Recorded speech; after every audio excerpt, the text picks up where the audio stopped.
இருக்கும்போது புரிந்து கொண்டு அன்பு காட்டாத எந்த உறவும் இறந்த பின் அழுது நடிப்பதில் எந்த பயனும் இல்லை.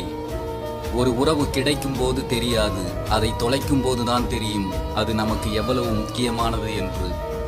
நம்மை நேசிக்கும் 100 பேரை நாம் நேசிக்க துவங்கினாலே நம்மை வெறுக்கும் 4 பேரை பற்றி யோசிக்கவே நமக்கு நேரம் இருக்காது.